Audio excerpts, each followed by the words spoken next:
আসসালামুআলাইকুম viewers সম্পূর্ণ আজ আমি আপনাদের জন্য ডিমের অন্যরকম একটি রেসিপি শেয়ার করতে এসেছি। আপনারা অলরেডি জেনেছেন যে আমি ভাপা ডিমের কালিয়া তৈরি করে দেখাবো। এই ভাপা ডিমের কালিয়া আপনারা ভাত বা রুটির সাথে খেতে পারেন। আজকের এই রেসিপি যদি ভালো লাগে তাহলে অবশ্যই ভিডিও শেষে চ্যানেলটি সাবস্ক্রাইব করে আমার পাশে থাকবেন। তো চলুন দেখে নেই কি কি লাগছে। এখানে আমি 5টি ডিম নিয়েছি আর কিছু টমেটো কেচাপ নিয়েছি। আর লাগতেছে এখানে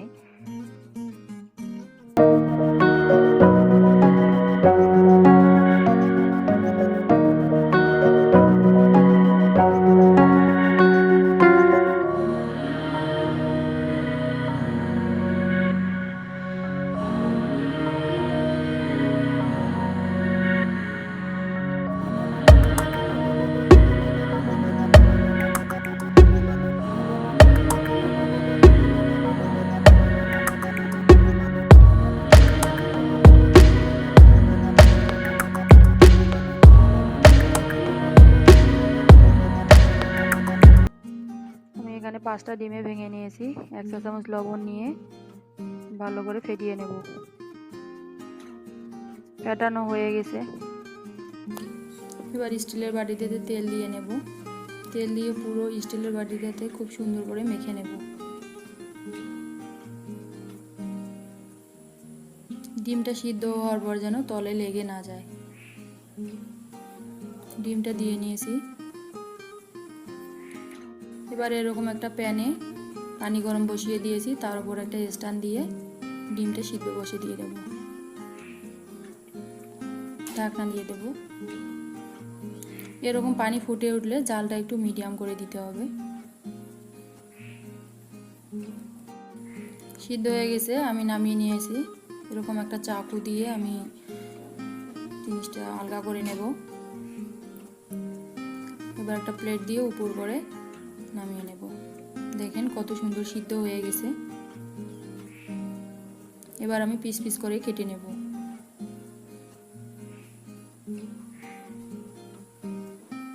আপনারা আপনাদের ইচ্ছা মতো সাইজ অনুযায়ী কেটে নিতে পারেন। আমি এখানে 4 কোণ আকার করে কেটে নিয়েছি। এরকম করলেই ভালো হয়।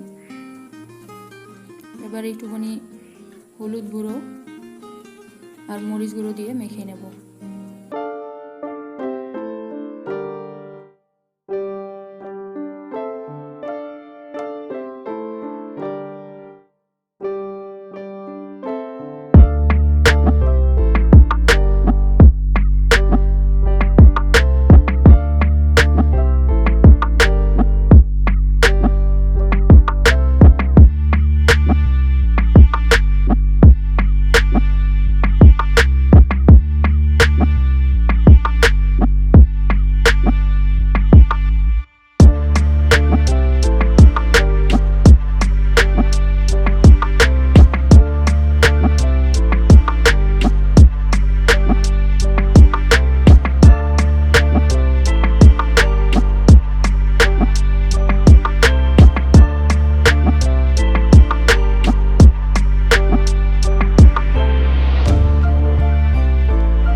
কিছুক্ষণের জন্য ঢাকনা দিয়ে রাখবো।